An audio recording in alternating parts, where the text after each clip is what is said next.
නවදිල්ලියේ අපිට තියෙන malls තමයි ප්‍රධාන මේවා ambience mall සහ DLF mall. දැන් අද අපි ආවා ඒ දෙකට පොඩ්ඩක්.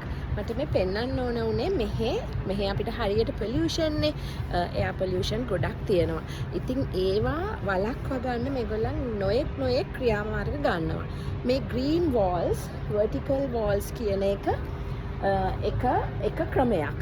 ඉතින් vertical walls හැම තැනම තියෙනවා. මේ දාන species ඔයගලන්ට පේනවා නම් air purifying capacities තියෙන වර්ග මේවා. ඒකේ අපි ඔයගලන් දන්න මේ මුකුණු ඇන්න එක තියෙනවා, මේක jade එක. එතකොට අරක නම නම් මම දන්නේ නැහැ. ගොඩක් මම මේ එක්සෝටික් පැලවල නම් දන්නේ නැහැ. ඊට අමතරව ඉතින් beautifications වලට petunias, bougainvillea ගොඩක් වායු pollution එක අඩු කරන පැලයක්. ඒවා ඊළඟට carnations. ඉතින් මේ වගේ දේවල් මේගොල්ලන් මෙහි හරියට පාවිච්චි කරනවා.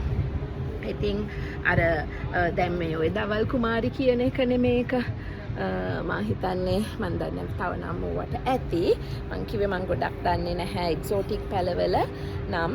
ඉතින් මට කියන්න ඕන උනේ කියන්නේ රටක් විදිහට අපිට තියෙන ලොකුම ප්‍රශ්නයක් තමයි ඉන්දියාවේ දිල්ලියේ ස්පෙෂලි air pollution එක. ඉතින් ඒක නැති කරගන්න කරන එක ක්‍රමයක් තමයි ඔය පිටිපස්සේ තියෙන green vertical walls. පුළුවන් හැම තැනම මේගොල්ලන් ඒ විදිහට vertical walls දානවා.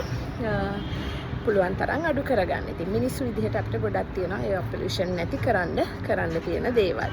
කුණු පුච්චන එක නැති අඩු කර මෙහෙම තහනම් කුණු පුච්චන්න ලංකාවේ වගේ නෙමෙයි. ඉතින් මම බලාපොරොත්තු වෙන ලංකාවෙත් එහෙම කුණු පුච්චන එක තහනම් කරොත් කොච්චර දෙයක්ද කියලා.